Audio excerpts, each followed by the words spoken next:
Now,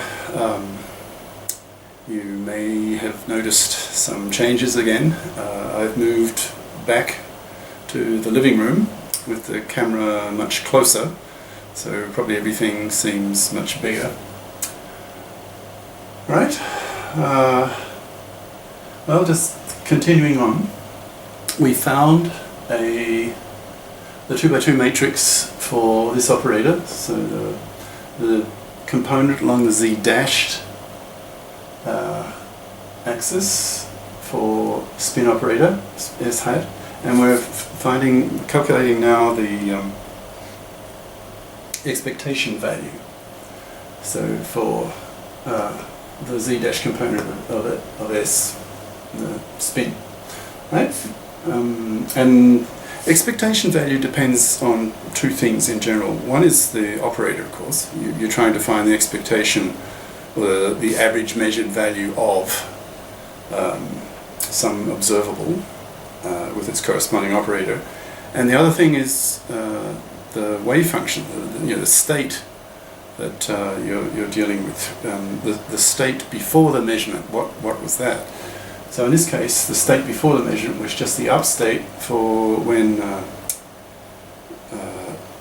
for the orientation along the z-axis, not the z-dashed axis, the first one, not the second one. First measurement, not the second. Okay, so the starting state is just the up. Right. Well, the expectation value is the usual bra operator ket. We know what this is in terms of matrices, so just plug it in, and this ket is just the state vector 0, 1. So sorry, 1, 0, 1, 0, and the convention with bra ket in terms of spin vectors, just column vector. So it was just 1, 0. So 1, 0, 1, 0. So it becomes a row vector here, a column vector. Okay, well that's pretty trivial, just calculate it. So this is a 2x2 matrix, this is a 2x1, 2 rows, 1 column. So the result will be a 2x1 matrix, in other words a column vector. So you get cos theta plus 0 sine theta, so just cos theta here, sine theta, or just sine theta. Alright? And then you multiply that by this one, so you just get cos theta here. Now, interestingly, cos theta from trigonometry, high school trigonometry, cos of 2 theta is cos squared theta minus sine squared theta. Well, this is cos of 2 theta over 2, effectively. So you can expand this out as cos squared theta over 2 minus sine squared theta over 2. Alright? Okay. Now, this is the session where the weirdness can be expressed. Because watch, intuitively, you would think that if this was the orientation, if this was your z-axis for the first measurement, and then your z-dashed axis, is at an angle theta relative to that vertical, let's say, to that z-axis. But then if you rotate it 2 pi, full rotation, 360 degrees, then you'd expect everything to be the same as it was, as though theta was 0, right? You'd think that 360 and 0 would give you the same physics. No. That's what's so weird. Because look, in fact, so if you do rotate by full rotation, 2 pi radians, okay, then your up dashed and down dashed, these are not the same as these, as what your intuition would tell you. I mean, your whole of your classical life experience tells you if you rotate 2 pi radians or 360 degrees or a full rotation, you expect everything to just go back to what it started with, right? When theta was 0. But no, in spin, quantum mechanical spin, theta is 0 and theta is 360. Different. And that's what's so weird. Okay, so why is the two eigenfunctions here for z-dashed operator, why when for these, when theta is 360 degrees, 2 pi, why are they different from when theta is nothing? So these are the two eigenstates when theta is nothing, and these are the two eigenstates when theta, let's say, is 360. Well, it's on a previous session, you can't see it, I'll just read it out. Theta, this one here, column vector, it's cos theta over 2, sine theta over 2, 2 by 1 column vector. So if you put theta is 2 pi into that, so you get a column vector cos of 2 pi over 2, that's just cos of pi, that's minus 1. Minus 1, not 1. It's minus 1. And of course the sine theta over 2 for theta is 2 pi, that would be sine 2 pi over 2, which is just sine of pi, which is nothing. So that's the same, the 0 is the same. But this here is now minus. So in other words, for theta is 360 degrees, this is minus of the original. Minus. Okay? Now for some things, that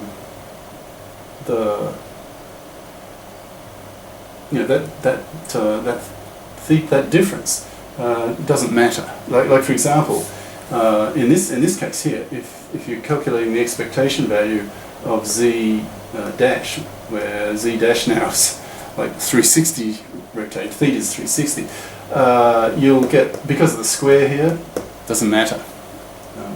It'll come out the same. But if you're doing like interference type experiments, then it does matter.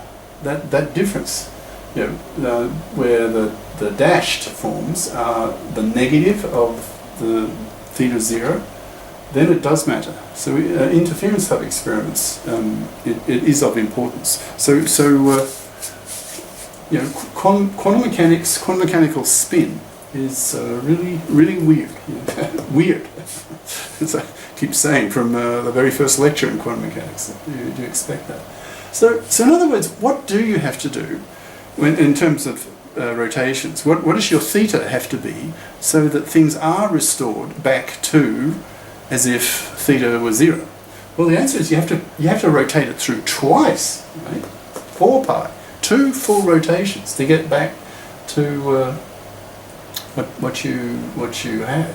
And that, if you think about it, that comes from the result in the spin matrix mathematics of the pi over 2, sorry, the theta over 2 factor. That's where this weird phenomenon comes from. So here is a kind of warning. Now I've been saying all along, you can think of spin, quantum mechanical spin, as a kind of spin about its own axis, like the Earth spinning on its own axis.